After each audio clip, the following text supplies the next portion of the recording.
Friends, ഞാൻ നിങ്ങളുടെ mini. ഞാനിപ്പോൾ എന്തിനാണ് വന്നതെന്നറിയാമോ? ഈ കഴിഞ്ഞ ഒരു മാസം മുമ്പ് രേണുസുധിയെക്കുറിച്ചൊരു വീഡിയോ ഞാൻ കണ്ടിരുന്നു. ഒരു ലേഡി ബ്ലോഗർ ചെയ്തൊരു വീഡിയോ. അപ്പോൾ എനിക്കിത്രേ പറയാനുള്ളൂ. നിങ്ങൾക്ക് ആരെയും ചോദ്യം ചെയ്യേണ്ട കാര്യമില്ല. അതവരുടെ ഡ്യൂട്ടിയാണ്. അവർ ജോലി ചെയ്യുന്നു, അവർ ശമ്പളം മേടിക്കുന്നു. പിന്നെ അവർക്ക് ഈ അസുഖം വന്നത് ആരും പറഞ്ഞിട്ട് വന്നതല്ല.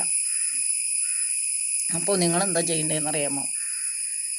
നിങ്ങൾ ഈ പറഞ്ഞുകൊണ്ടിരിക്കുന്ന സമയത്ത്, അപ്പോൾ ഈ കഴിഞ്ഞൊരു നാളിൽ, അതായത് ഒരു 4-5 ദിവസം മുമ്പാന്ന് തോന്നുന്നു, ഈ ബ്ലോഗർ തന്നെ രേണുസുധിക്ക് ആദരാഞ്ജലികൾ എന്നും പറഞ്ഞ്, അതായത് തൃശ്ശൂർ പൂരത്തിന് പോലും ഇല്ല ഇത്രയും നടക്കുമ്പോൾ പോലും ഇല്ല ഇത്രയും സന്തോഷം, അത്രയ്ക്ക് സന്തോഷത്തിലാണെന്നും പറഞ്ഞ്.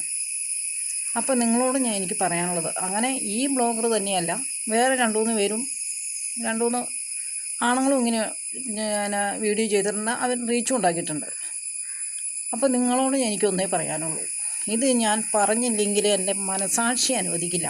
അതുകൊണ്ടാണ് ഇപ്പം ഞാൻ ഈ വീഡിയോ ചെയ്യുന്നത്. ഞാനിത് കണ്ടുകൊണ്ടിരുന്നിട്ട് എനിക്ക് എന്താ പറയുക, അത്രയ്ക്ക് ഒരു ഇതായിപ്പോയി, ഇറിറ്റേറ്റ് എന്ന് വേണമെങ്കിൽ പറയാം. നിങ്ങളൊരു ദിവസം ഈ പറഞ്ഞുകൊണ്ടിരിക്കുന്ന ലേഡി, അല്ലെങ്കിൽ അതിനോടനുബന്ധിച്ച് കുറേ പേരുണ്ട് റീച്ച് ഉണ്ടാക്കാൻ വേണ്ടിയിരിക്കുന്നത്. നിങ്ങൾ ഈ 1.5 വയസ്സായ കൊച്ചിനെയും 3.5 വയസ്സായ കൊച്ചിനെയും 10 വയസ്സായ കൊച്ചിനെയും എല്ലാം ബലാത്സംഗം ചെയ്ത് കൊല്ലുന്നുണ്ട്. അങ്ങനെ ഓരോരോ വൃത്തികേടുകൾ കാണിക്കുന്നുണ്ട്. അവർക്ക് വേണ്ടി ആഞ്ഞടിക്കുക, അവർക്ക് വേണ്ടി സംസാരിക്കുക, അല്ലാതെ ഇങ്ങനെ നിരപരാധികളായ ആൾക്കാരെ വെറുതെ വിട്ടിട്ട്, നിങ്ങൾക്ക് ആരെങ്കിലും എന്തെങ്കിലും പൈസ തരുന്നുണ്ടെങ്കിൽ അത് മനസാക്ഷിയോട് ചോദിച്ചിട്ട് മേടിക്കുക, കേട്ടോ. ഇത് പ്രതികരിച്ചില്ലെങ്കിൽ ഞാനൊരു അമ്മയാണ്. പിന്നെ എനിക്ക് പറയാനുള്ളത്, നിങ്ങളൊരു ദിവസം ലീവ് എടുത്ത്, ഇപ്പം ഇത്രയും പറഞ്ഞുകൊണ്ടിരിക്കുന്ന നേരം മതി, ഒന്ന് ലീവ് എടുത്ത് ആ കോട്ടയം മെഡിക്കൽ കോളേജിൽ പോയി നിങ്ങൾ ആ ക്യാൻസർ വാർഡിലൊന്ന് കയറി നോക്ക്. എന്നിട്ട് നിങ്ങൾ മറ്റുള്ളവരെ കുറ്റം പറ. പിന്നെ നിങ്ങൾക്കും ഈ ഒരവസരമുണ്ട്, കേട്ടോ. എനിക്കിത് കേട്ടിട്ട് ഉണ്ടായ ഒരു ദേഷ്യം. അപ്പോൾ ഞാൻ ഒത്തിരി ഒന്നും പറയുന്നില്ല.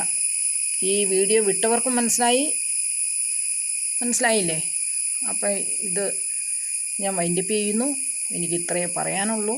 നിങ്ങൾ വീഡിയോയ്ക്ക് റീച്ച് ഉണ്ടാവണമെങ്കിൽ വേറെ ഏതെങ്കിലും മറ്റുള്ള കാര്യങ്ങളിൽ വീഡിയോ എടുത്തിടുക, അപ്പോൾ റീച്ച് ഉണ്ടാവും. അല്ലാതെ ഈ പാവപ്പെട്ട പെണ്ണിൻ്റെ പുറത്തേക്ക് കയറിയിട്ട് റീച്ച് ഉണ്ടാക്കണോ ഇപ്പം ഈ അവസ്ഥയിൽ?